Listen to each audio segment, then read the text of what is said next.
Hello, everyone. My name is Leah Sandals. I'm Senior Editor of Knowledge Translation here at the Alzheimer Society of Canada, and I'm moderator for today's conversation about how better design can help people living with dementia. So happy that all of you are here. I'm so grateful to have our fantastic panelists joining me in a minute. Just a few housekeeping items to start with. This talk is presented by the Alzheimer Society of Canada in partnership with Brain Canada, and you can find out more about both of these organizations in the chat. This session is being offered in English and in French. To select a language, just click on the interpretation button at the bottom of your screen. It's usually at the bottom, and then choose the language you want. You'll also notice that poll questions occasionally pop up. There's actually 3 in total, just 2 at the beginning and 1 at the end. The poll answers help us understand if we're meeting the needs that you might have. So please do provide your feedback if you can. This talk is being recorded, and we will post it to our website and to our YouTube channel in the next couple of days. And anybody who officially registered for this talk will get an email notification when we have those posted for you. Lastly, of course, or not lastly, this is a conversation. The chat is open and is being moderated for this conversation. So if you have comments you want to share there respectfully, feel free. If you have questions for our panel, though, send them through the Q&A feature on Zoom, which is usually at the bottom of your screen as well, or in your menu. We'll do our best to get all questions answered as we can, and any that we can't get to during this session will be followed up with by email, as long as you posted the question using the name that you used to register. If there's any confusion, if you want to submit a question anonymously and we weren't able to answer it live, just email publications@alzheimer.ca. That comes to me and my team, and we'll endeavor to answer your question in the coming days if we don't get to it in this hour. I'm coming to you today from land that is the traditional territory of many nations, including the Mississaugas of the Credit, the Anishinaabe, the Chippewa, the Haudenosaunee, the Wendat peoples as well. And it's now home to many diverse First Nations, Inuit, and Métis peoples. I also acknowledge that this area, Toronto, that I'm coming from, and where the Alzheimer's Society of Canada offices are located, is covered by Treaty 13 with the Mississaugas of the Credit.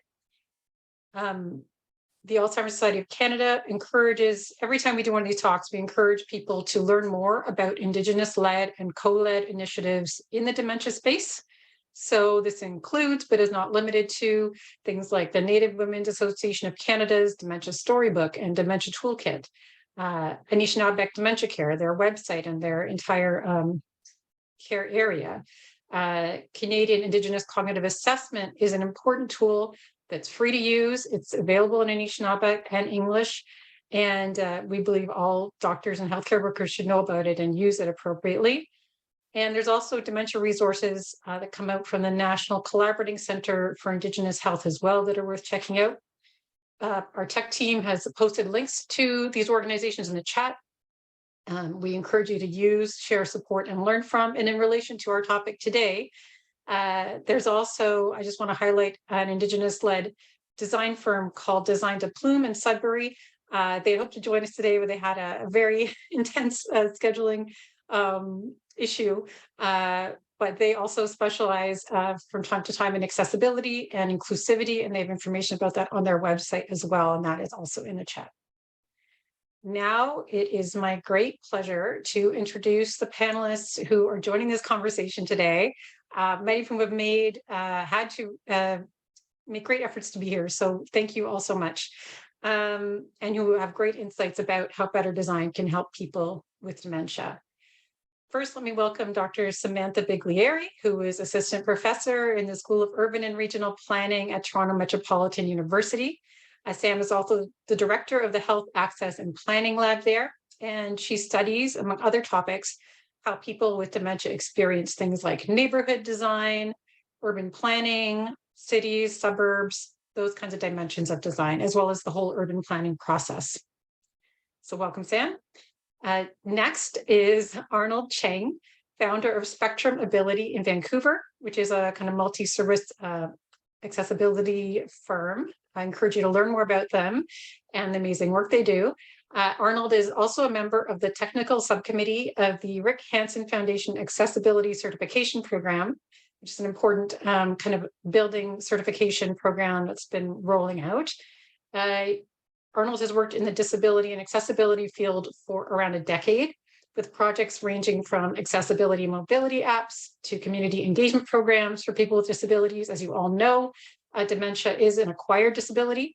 And Arnold has also been a graphic designer as well, working with like print and web. And he's also helping develop and refine the next version of the Rick Hansen Foundation Accessibility Certification Program. Thanks so much again, Arnold, for being here. I know it's early there in Vancouver.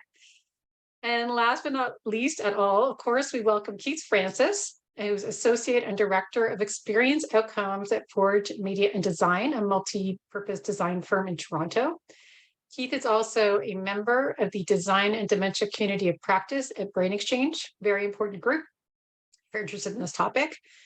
Keith's graduate work at York University looked in part at narratives of people living with dementia. So what people living with dementia had to say about the spaces that they lived in, the spaces that were outside of the places they lived in, and other topics.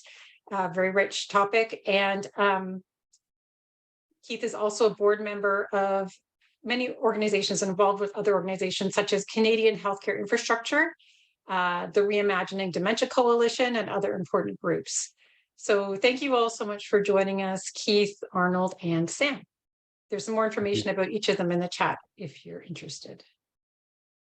So now it's my pleasure to begin our group discussion on how better design can help people who are living with dementia. I'll just start by saying that this is a topic the Alzheimer's Society has taken great interest in recent years.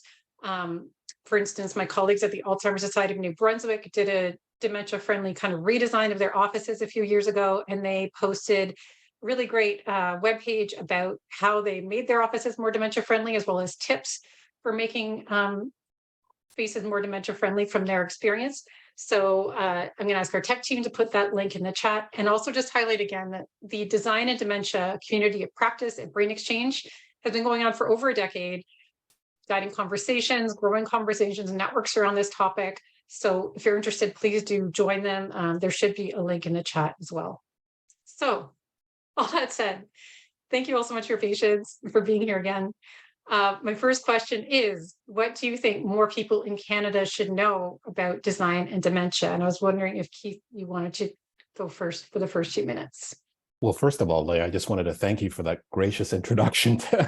And hopefully at the end of the day, we can live up to all of those accolades. I really do appreciate it very much. I'd be remiss not to thank the Alzheimer's Association as well for putting such a great topic together today. And one of the things that I really thought about when this was first introduced to me, all had to do with the title. And the title says, How Better Design Can Help People Living with Dementia. And I want to underline the word can. There is so much within the context of can in terms of empowerment, autonomy, citizenry, that is so important for persons with and living with dementia. And we know that design has a lot to do with this, and design shapes the world in which we live. The principles and practices and policies have a lot to do with that also.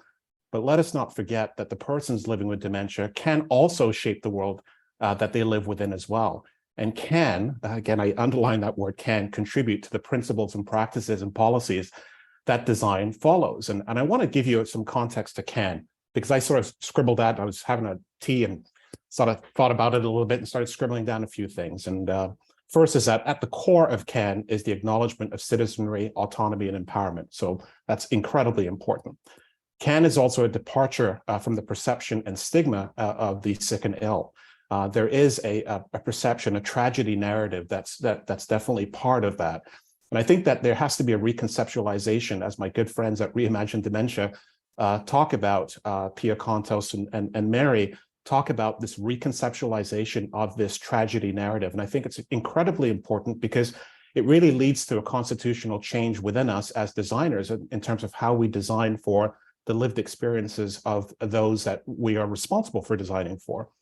Can is also an acknowledgement that persons living with dementia need not be need not be passive witnesses to their own decline, but active participants within the world in which they live. And I think that that's incredibly important. CAN is also an acknowledgement that a disease label should not measure one's ability to participate.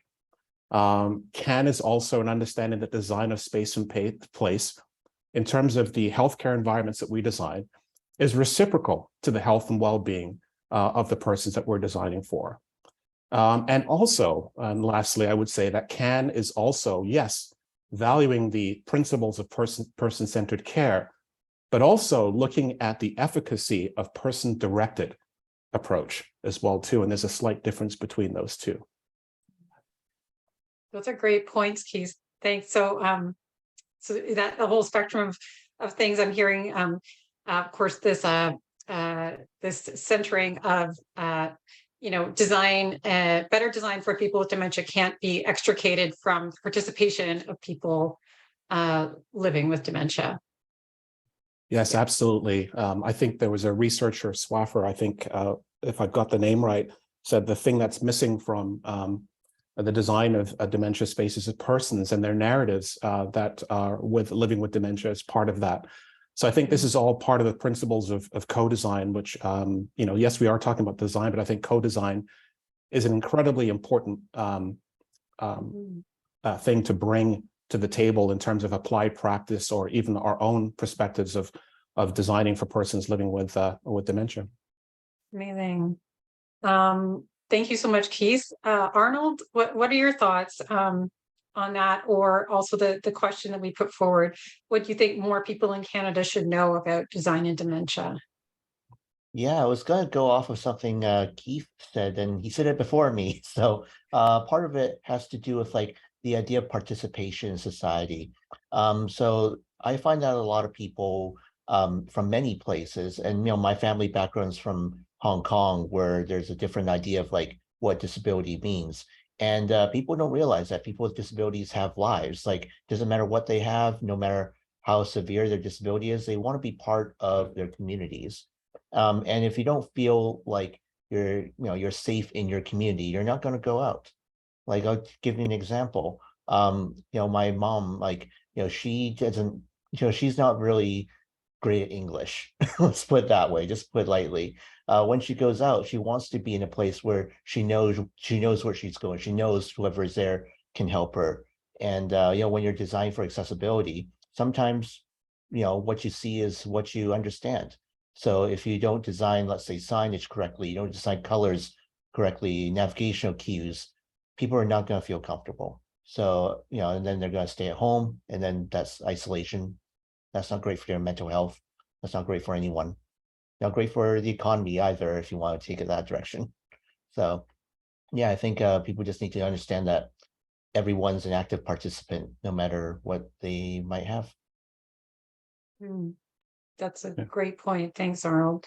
And I appreciate you highlighting the experience of your mom, and that there are many different dimensions to accessibility that also go beyond maybe what people think of as like the regular rules and regulations. Like, there needs to be a ramp, there needs to be some kind of signage, like there are other dimensions of inclusion that need to happen. Yeah. So Sam, any thoughts about that? What's your priority if you could make more people in Canada know one thing about design and dementia? Oh, well, I just wanted to say thank you, and thank you to my fellow panelists. I was just like sitting here nodding with you along, which is fantastic. So just to build on what my colleagues have said here, I want to start with this quote from a critical disability scholar who I love. Her name's Amy Hamraoui from Vanderbilt University in the States. And to paraphrase the quote, they say that built environments and the communities that we live in are not value neutral. And it's the architects, the planners, the designers who actively shape those built environments. And that built environments are the litmus test of broader social exclusion. And so for me, the built environment is like a manifestation of what we value as society. And in the past, and maybe it's not malicious, but cities and communities have been built for the white collar 30-something cis hetero white man. And so thinking about co-design and bringing people into that process more meaningfully. So how do we shape those communities moving forward? And for me, when I think about great design, it's not just a checklist. So something like the Accessibility for Ontario Disabilities Act checklist is a great start. If that gets you into the headspace, fantastic. But it's also this co-creation process of building community together. And for me, because I'm an urban planner, and I'm really concerned about public spaces. So we know that 2/3 of people living with dementia in Canada live in community. They don't live in congregate care settings. And so I'm really interested also in how do we enable people living with dementia to continue to access their neighborhoods? What happened to my grandmother is that she's living in her suburban house, and she couldn't walk to anything. She was too scared to take the bus, and she couldn't drive anymore. We kind of like watched as the world sort of collapsed in on her. And so as a planner, I kept thinking, are there things that we could do differently to enable her movement through her neighborhood? And something I also just want to highlight is that the research about the neighborhood and design is still in its infancy. Sort of the first study was done in 2006. There have been about like 30 studies globally to date about what's good. And something else to highlight is that a lot of those studies have been done with folks who've been born in that particular place and who are often white. And so we have to think about what are those intersectional experiences as someone living with dementia. If you grew up in Hong Kong, for instance, or you grew up in Mumbai, or like my grandparents, a little village in Italy, and came to Canada as well, to think about that. And then something else that I just wanted to highlight was about how we enable people to be part of that planning process that shapes the built environment. And so for me, I did a study where I took people to planning meetings, took people living with dementia, and we just experienced them as regular citizens. And we talked about it after, and there are sort of 3 themes that were really interesting about choosing the right sensory room. So carpeted room, nice natural lighting instead of, overhead lighting and lots of sound. We talked about how to set up information. So this idea of learning at boards sort of arranged in like a semicircle was really useful because folks could learn at their own pace instead of being forced to learn at somebody else's pace. And then sort of the last theme was communication and how much somebody like taking their time with someone mattered. And that really made someone feel included or not included at all. And also thinking about how we do feedback mechanisms, right? So things like putting emojis or Post-its on drawings in the moment was really helpful, but like leaving a comment sheet at the end, none of us could remember what happened. And so to think more meaningfully about what are those kinds of mechanisms to get to that final design product as well. May I just add just one thing to that, which I think is important because you bring up a lot of points, and especially as it relates to the built environment, and the built environment as a reflection, that there's often a productive and somewhat non-productive tension between intellect and matters of the heart. Intellect in terms of the fact of, that, a lot of our built environment is built around architecture. There's infrastructure, there's engineering. All of those things are incredibly important, and I give them all the credit in the world to making sure that these environments are safe from a pragmatic and experiential standpoint. But the matters of the heart are definitely more experiential. They require an embrace of the humanities with the sciences. They require a multidisciplinary or transdisciplinary perspective in terms of the fact that it's holistic to people, place, possibility, and persons that are dwelling within these spaces. They're not just basically occupying space, they have to dwell within those spaces as well. So the connotation and the context is very, very different. So I think as designers, we really have to embrace the perspectives of psychology, phenomenology, all of the things that would help us to understand phenomena in a really unique and interesting and deeper way that we can then articulate for the voices and the lived experience of those that are design concerns.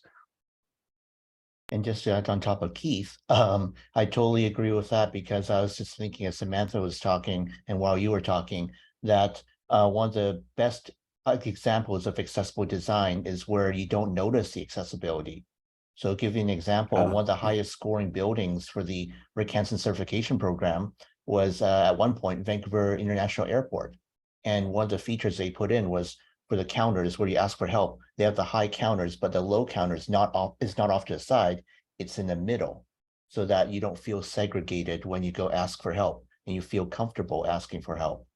And same for buildings that have accessible entrances, that's not in the back alley. It's actually right where everyone else is going. So you don't feel like there was an accessible feature, but there was. So the psychology of accessibility is just as important as a technical side, for sure. Yeah, absolutely. Amazing. I'll just add to say that I just want to echo both of what you said, and how, to draw on different disciplines is so important, and the importance of storytelling and how people remake places. It's not just, the thing sitting there, it's that people remake the spaces that they're in as well, to tell those stories, capture those. Yeah, absolutely. And I also just love what you're all saying. And I also just wanted to add about that complexity of human experience. It's something that needs to be acknowledged too. I know sometimes when I think about accessibility and dementia and design, some people are like, oh yeah, we need to think about cognitive, like people with thinking issues, people with memory issues. How do we make documents or buildings more accessible to them? But I also always have to remind myself too, there are more than 50 different diseases that can cause dementia. Not all symptoms of dementia are primarily memory related. There are people whose dementia can show up primarily in their ability to move through space, their ability to see, their ability to use language. So there are this conception that there needs to also be just one special set of guidelines for people with dementia, and then one set of guidelines for people with supposedly all other kinds of disabilities. Is sometimes out there, but to me, it's helpful for me to hear what you're saying, and for me to remind myself that dementia itself is a multifaceted condition and can use different kinds of accessibility at different contexts. So on that note, Arnold, I was just wondering if you could start us off on the second kind of question we wanted to address, which is, what in your work or research lately has surprised you about design and dementia? I know you have extensive experience in the design and accessibility field. But what has kind of prompted you to learn something new lately? When I first started, I came at this from personal experience. So I use a wheelchair in my everyday life. And, it's very tempting to think about accessibility as wheelchairs, because that's a symbol on the accessibility icon, right? But what I really found was that not only was it more multifaceted than I thought, but there's also a very temptation, for lack of a better term, to kind of think of accessibility one condition at a time. And what happens is that many people who are wheelchair users, they're thinking maybe about wheelchair access. People who are blind might be thinking about blind access. But really, I think the game totally changes when you start thinking about them as complementing each other. So for example, we mentioned stuff like navigation and being welcoming. That also overlaps with people who are blind or who have mobility issues. If you draw a Venn diagram, it's like a big mess in the middle right now. So for example, if you have a hallway that's really, really long, and there's a door that's perpendicular to the path of travel, you can't really see that door because it's not facing you. It's facing 90 degrees from you. If you have, spatial awareness issues, that might mess around with, how you see the space. If you have vision issues, again, that's going to mess with how you see it. And if you have a mobility issue, you might not know if you're going the right way. Like, is that the men's room or is that the ladies' room? Or is that an emergency exit? I've seen a washroom door share the same door with an emergency exit before. So you got to know where you're going before you commit to that distance. And you got to feel comfortable and confident that you're going the right way. So that then you add in stuff like color contrast. The doors might be black against a white wall so that you know where the door is. Like there's so many things, like they just start overlapping on top of each other. And even lighting, like people are surprised when I tell them that lighting actually helps people who might have trouble hearing or understanding people, because they think of it as like, why would lighting help? Well, if you have a hearing issue, if a language issue, you're using all the cues that you can get, facial cues, lip reading, gestures. And if the lighting's not great, if a guy's, let's say, standing in front of a window and there's the sun, shining down behind that person, that's going to affect how you feel about communicating with that person. So there are little things like those. And lastly, code versus best practice. When I first started doing this job, I thought it was mostly just code, but then I found out that code was a bare minimum. The code doesn't cover accessibility nearly as well as we would imagine or like. So for example, here in BC, I'm not sure about Ontario, but here in BC, recently the code took out accessible parking as one of the requirements. They want to pass the responsibility down to the cities. So if you start doing that, you start to see the code is maybe not the best. It's a bare legal minimum. It's like a kid coming home from school with an exam and saying, hey, mom, hey, dad, hey, aunt, auntie, uncle, I got a C- on my test. You're not going to say to the kid, good job. You're going to ask kid, why didn't you get a B? You should aim higher. And that's how we need to treat building code. We have to treat it like it's a C- and keep going from there. Amazing. Thanks. So yeah, even through so much work in the field, it's like code is not enough. You always got to do better. Thanks, Arnold. Who else would like to respond to, I guess, things that you've learned along the way recently that have surprised you around design and dementia? Well, I think my colleagues are laying the path for this conversation to continue and extend. So thank you, Arnold, for that. And I think there is definitely dimensionality and depth beyond code, which is really important to take into consideration. And I think it has to be taken into consideration, not just in applied practice, but also, what we do in research as well. I remember when I entered the research domain, doing my research work at Belmont House, I was woefully under-equipped to understand the world of persons within long-term care homes living with dementia. And I knew that my preconditioning or conditioning was related to the things that I had read, maybe the things that I applied as an applied practice person working within design, but not the things that I actually felt or would have an appreciation for how others would feel as well. And so the first thing I did, and the best thing that I ever did, is to basically become a volunteer. So I became a volunteer at Belmont House. I worked with the neuroscience team that was doing the rounds for health checks. Thank you, Dr. Fisher at St. Michael's Hospital for allowing me to do that. And I still have the badge to this day to say that I did. And Belmont House was incredibly grateful for them for opening the doors to me, to working with the PSW workers, working with the nurses on their daily rounds, understanding the nuances of the day-to-day care that needs to happen.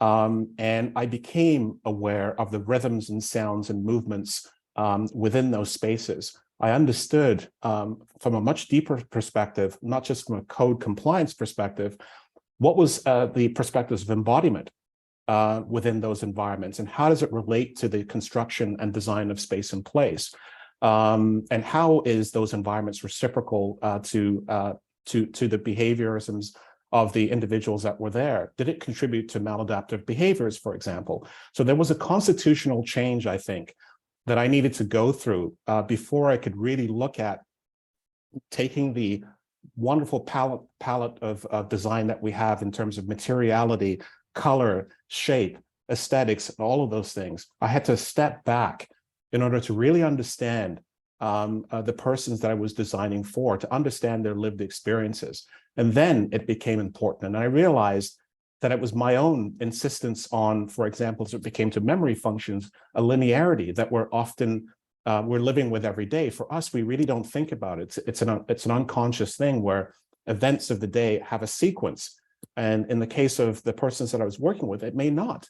I had to live within the moment, or the embodiment of themselves within a space, feeling claustrophobic or feeling lost or lonely.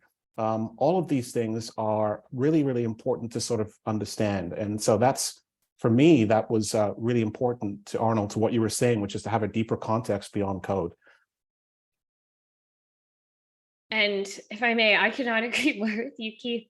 When I did a research study in Waterloo with folks who are living in community, and we went on what they call go-along interviews, which are exactly what they sound like. I'd say, take me on a tour of your neighborhood. And it was this really fantastic opportunity to watch people be cued in the moment to things, because, you know, you sit down and let's say you have a one-on-one interview. Even like me, I don't experience memory problems. I may not be as able to tell you about my neighborhood as I am when we're walking together and doing the motion, that embodiment. You get to see how people are reacting to stuff, and they can explain it to you too. So for me, something that surprised me about dementia and design, I think one of the big things for me was this idea of familiar versus unfamiliar environments. So folks were leading me through places that were familiar to them. And they say that, or the neuroscientists say, that those are sort of two different brain processes. One's a problem solving in an unfamiliar environment versus a familiar environment. And so trying to think about research as like, you could do research in either area almost, to think about how that impacts design. I also found that something that might make a neurotypical person just feel uncomfortable, so like walking on arterial roads, 6-lane road, think Walmart, Home Depot. One of those streets may be uncomfortable to us, but to the folks that I was working with, they did not go there at all. That was the end of their neighborhood. They avoided it completely. And so thinking about accommodations, just like discomfort is important, but also how that forced them to be in a certain place. Issues like sensory overload, depth perception issues were issues for folks that I worked with. And a couple of cool examples. One of my favorites, I was walking with a gentleman, big arterial road beside us. We were walking, we're probably 100 meters away from a signalized intersection. So like an all-way with streetlights, basically. And so he said, we're going to cross here before the intersection. And as a planner, I'd be like, you know, the intersection is safer, it's protected. And so we get to the median, we get across, and I was like, why did we do that? And he said, you know, I don't like crossing there because there's so much going on. There's red lights and green lights and the person blinking at me, and I have to be in the lines. And he said it was too much for him. And so the way that he adjusts is that he crosses the median. So he only has to pay attention to one input of information at a time. It's coming in that direction. And I never would have thought that. And I only realized that by walking with someone, by being with someone in space, and that folks were doing all kinds of things to care for themselves. They're doing things like walking their dog in the same loop every single day in the hopes that if they got confused, the dog would know the way home, or learning how to take public transit, learning how to walk in their neighborhood. And the last example I wanted to mention, working on another big project in Waterloo about dementia-capable communities, how to build them. And we went bowling in a rural area in Waterloo, and with folks with young onset dementia. We had a fabulous time. This was a very old bowling alley, and it's not flashy by any stretch, but it turned out to be a great sensory environment for folks. And what really made a difference was the owner. And so we talked to him after, and he told us that he'd installed a ramp to make sure that people could get into the bowling alley, and all these other things that he'd done to make it accessible. But perhaps the most important thing was like, what can I do that's extra? Like, what can I do to make it better? And I think that, you know, it's a perfect example of, with like a little bit of knowledge and awareness, that like regular folks are like, how can I make my space, my little corner of the world, more inclusionary? And just to say, like, little things can make a big difference. And it would make a big difference in the lives of folks, from small things to big scale things. Can I just piggyback on that just for one moment? For sure. Just because again, we're all nodding in the same direction here, so which is great. I'd like to tell you about something that happened to me at Belmont House, which really, again, I talk about constitutional change. This really changed my constitution completely. It's and I call it the trees overhead moment, like this. So I was interviewing a person within the long-term care home at Belmont, just a wonderful, beautiful individual. And I asked her, where did you come from? Can you describe your home from where you came from, where you lived before? And she had a very difficult time sort of explaining it verbally. And I could see her having a difficult time trying to explain it. And then this whole other language came out of her. And she said, where I lived before, there was trees overhead. And it really struck me that there's another language that was happening that I did not see. I was basically, again, preconditioned to the verbal perspectives. I had a linear perspective as the way things would proceed. And here is this person articulating in such a beautiful way where she came from before. The other thing that I noticed as well that I thought was incredibly profound is while I was a volunteer, I was helping with feeding, and feeding is incredibly important in long-term care homes, and it's quite a joy to actually do it. After the feeding was done, I would take one or two individuals in a wheelchair and then basically bring them down to the garden space. And Belmont is one of the few places that actually has a garden space central within their environment, either by design or the fact that it was there. The windows are also 10 feet and more high, because accessibility is not just about physically getting there, but there's a visual perspective as well that, again, helps you in engaging with the world around you. And when I took the wheelchair out and I went to the garden, we usually sat there and have a conversation. And this one person at the long-term care homes said, do you know that flowers are like friends? And I was like, what do you mean by that? Flowers are friends? And she said, well, they are the people that I lost, but they're back again in the colors and shapes of the flowers that are there. And I realized that there was a complete depth of meaning there, where flowers became surrogates to the things that she had lost. And loss is definitely part of the overall dementia story. But I just found that was incredibly profound to see this person adapting in such a unique and interesting way. So biophilic interventions and design are way more than just an aesthetic on a wall. They have deeper context. I have friends in Japan. I have to say hello to Iko in Japan, who's doing incredible work using ikebana, which is a practice of not just flower arranging, but there's a deeper context to the sharing of and working with flowers as it relates to the efficacy factor of the individuals that are engaging with that. And she's doing some great work in looking at how persons can interact with flowers and actually do things creatively. And I think that that's incredibly important as well. Thank you for sharing that. I'll just share that, yeah, I bring some caregiver experience to this topic as well. And I think I mentioned to you before, Keith, that when my mom had FTD, frontotemporal dementia, back in the 90s. She got in her late 40s. It's the same kind of thing that Bruce Willis has, and now more people know about it, which I'm so grateful for. But the outdoors were really important places for me to spend time with her. When she was earlier in her stages, we still went camping. Sometimes, like, somebody put a question in the chat about dementia-friendly parks, but there's also that component to it where it depends who's accompanying you, right? Like that can change the accessibility level of an experience, right, in the outdoors.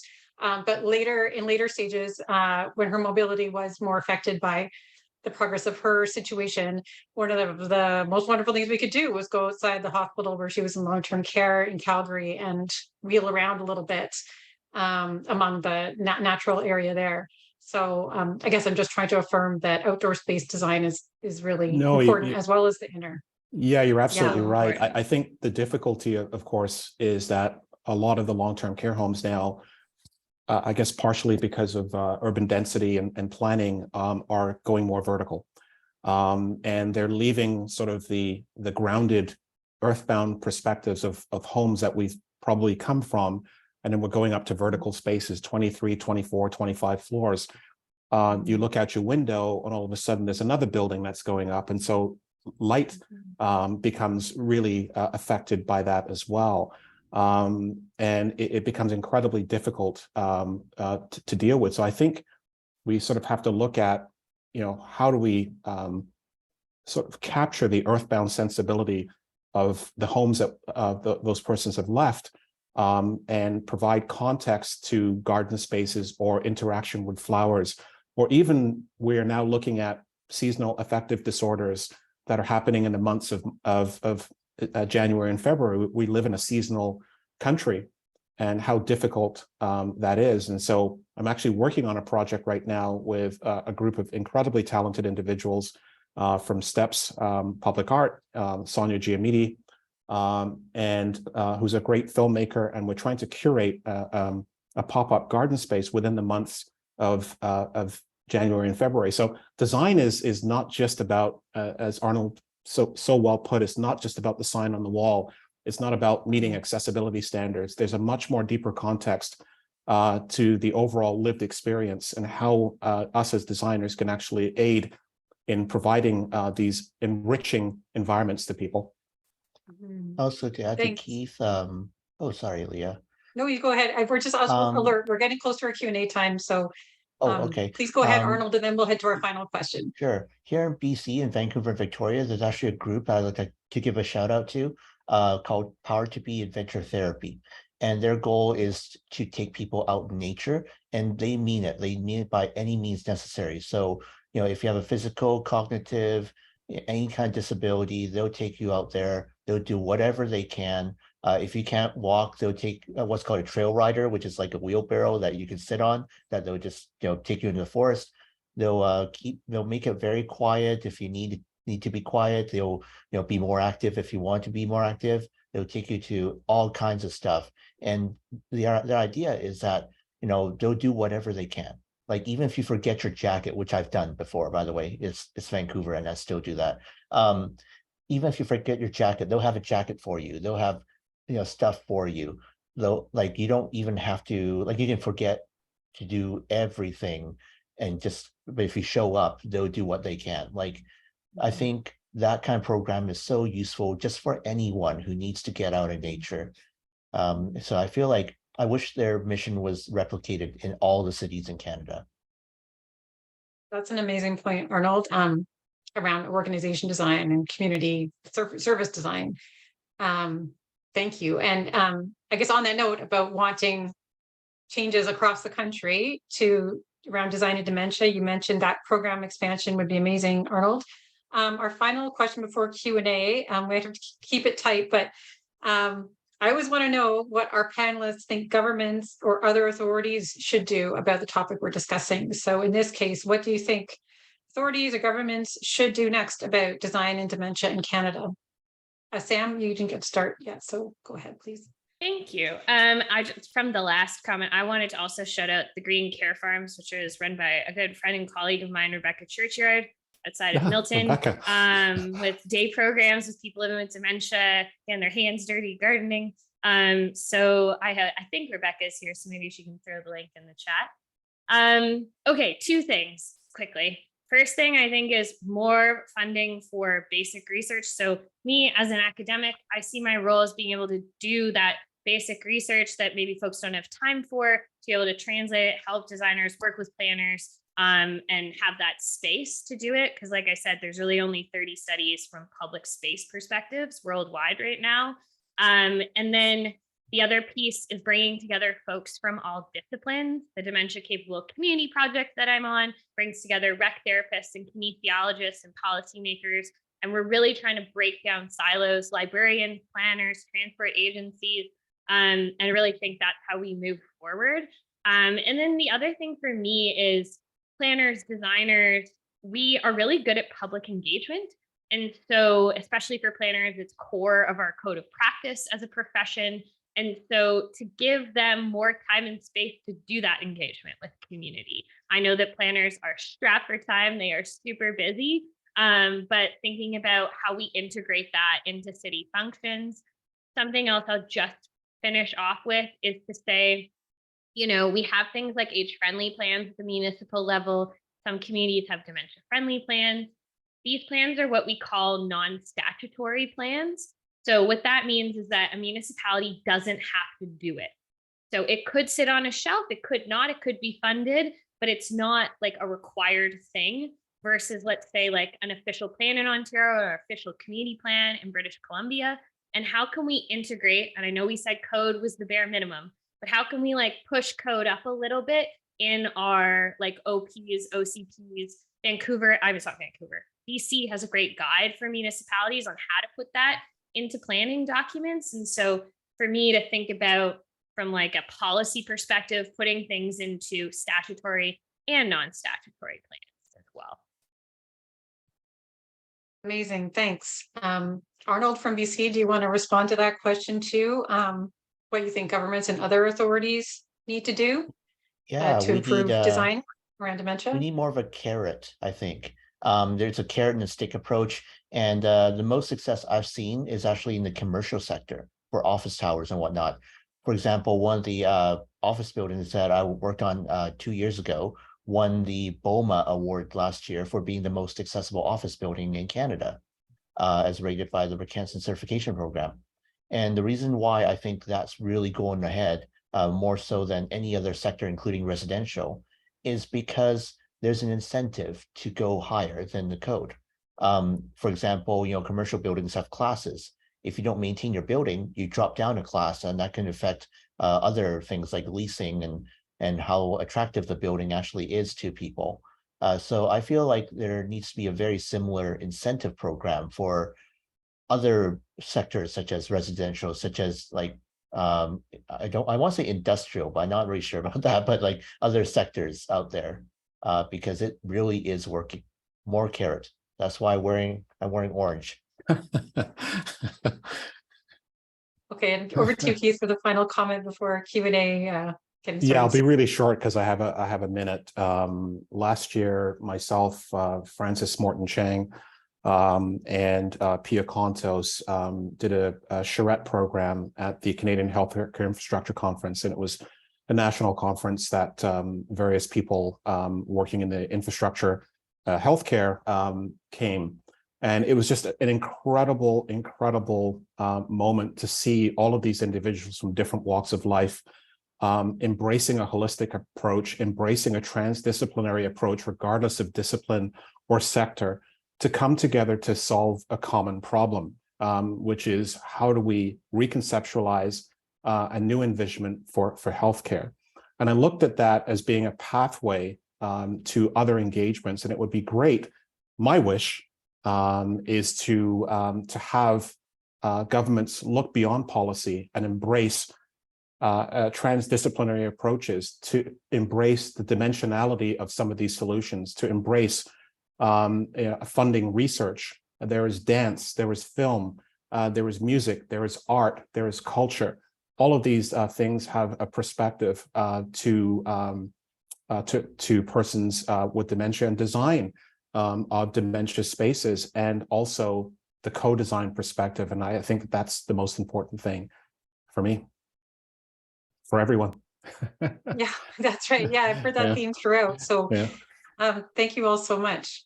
I think if it's okay with our panelists, if we could head into the Q&A portion, that would be great. I know there's so much more to say with every one of these conversations. Often we're just kind of, it's so exciting. I could talk for hours, but for now, we have 2 questions in our Q&A. So I will choose, I'll actually start with the second one for now. It's because it's a common question we get. It's from Janet Mayville. Thank you, Janet. How can we implement design in a household to make living there alone easier for someone with dementia? This is an excellent question. I will drop some links in the chat, but I encourage, is there anybody on our panel who would like to speak to this?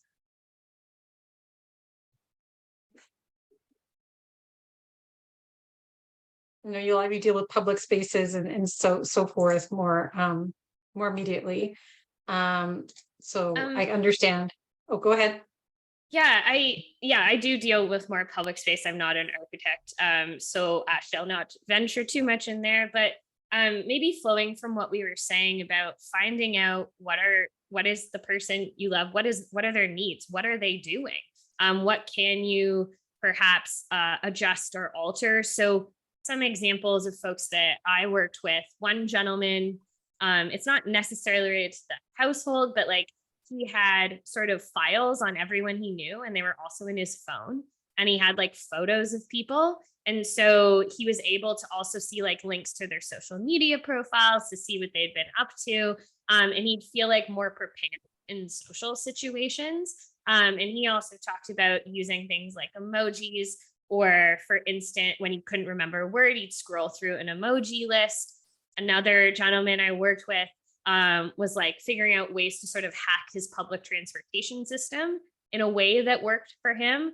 And so I think when we think about a house, and of course, all of the resources I'm sure are going to be there, are to think about like what's working, or like what's a problem. Can we like alter something quickly and make it, like tape, or taping something shut, putting labels on things, and just sort of trying things out to see what works. That's helpful. Thank you. Go ahead. And also on top of that, here in Vancouver, we're becoming more and more of a dense city. Like, we're trying to move away from single family housing to stuff like apartments and condos. And what I find is that condos and apartments, they have a real big problem with making their common spaces navigable, because every time I suggest like a navigational feature, their explanation is, well, everyone lives here, they know where they're going. But what if someone has memory issues? What if someone does not feel like they're gonna, find their way around outside their apartment or condo? What if, they need to describe to a loved one, like, how do you find me? Like someone who's never been there before. Like, there needs to be more focus on the common area of residential buildings too, not just your own place. And unfortunately, we need to get more. I'm not sure how it works in Ontario, but we have strata councils here in BC. We have, which are like homeowners associations, and you just got to get them on board, get them thinking differently, and realizing that, there are other considerations out there. Mm-hmm. And Dorothy Kessler just pointed out in the chat that an occupational therapist can assist to help for safe, independent living at home. That's a great point, Dorothy. I just want to voice that. Keith, I just want to check in with you to see, it's no pressure, but are there any thoughts that come to mind? If not, we'll move to the second question. I mean, the only thing I would say, just leaving design aside for a second, and I think you've sort of seen my theme in terms of the perspectives of, co-design and community. I think a lot of times, I live in a very small community in Mississauga, and sometimes you're walking the trails and you have no idea if a person is walking the trail that lives, within the neighborhood that is going through dementia, or a type of dementia, for example. So I think community is incredibly important, to have those connections, to be able to reach out, to have relationships with individuals to help you get through. Because again, as I said to you before, there's a practical perspective to how you would apply a design approach to a house. But then after that is all said and done, you have to sort of look at the emotional perspectives as well. And you do not want to be going through transitions like that without support from the community. So I think there's technology, there's social media, and there's all kinds of different things that we can use. We come from a world of swipe and skim. I mean, look at our generation. I mean, it becomes intuitive to us, and technology is not necessarily intuitive to persons that are older. So I think it would be great to sort of have that perspective of community to help people to engage in some of these services that are available to them, and potentially augment them in a way to make it a lot easier. Using a cell phone could be quite difficult in some cases. And so, having the ability to do that. Thanks. Yeah, I appreciate I think I heard Sam say at one point, there are many ways in which people living with dementia kind of hack their communities, and caregivers hack the community in order to make it more dementia friendly. And I just wanted to acknowledge that one of the best examples I heard in recent months was from Ron Bellino, who is a great kind of tech developer and research developer in the dementia space.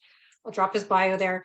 He said, you know, the way I made our community safer for my dad when he had dementia was I went to all our neighbors and I went to all the local businesses and I said, this is my dad. He likes to go for walks. If you see him out here, that's why. If he seems disoriented, here's how to reach me.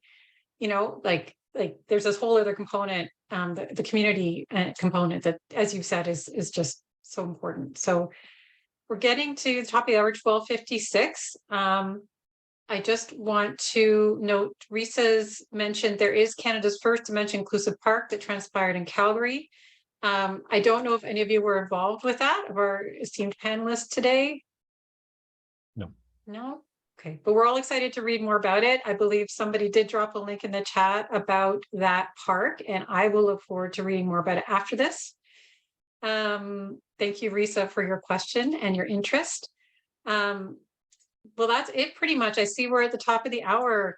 It's flown by for me. Thank you so much, all of you, for sharing your deep expertise in this kind of quick, chatty, conversational format. I know there's much more to be discussed. If anybody here today has further questions, please reach us at publications@alzheimer.ca.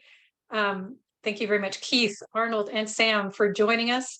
If you have questions for them, you can also email that same address at Alzheimer's Society, and I can help connect or answer that question. And please join us July 24th for our next talk. It'll be about exercise and how it can improve brain health for everyone, whether you're living with or without dementia. So we can go to alzheimer.ca July talk to register for that, and watch for this amazing talk online in coming days. Thank you all so much, and hope you have a wonderful day. Thank you. Thank you so much. Thank you.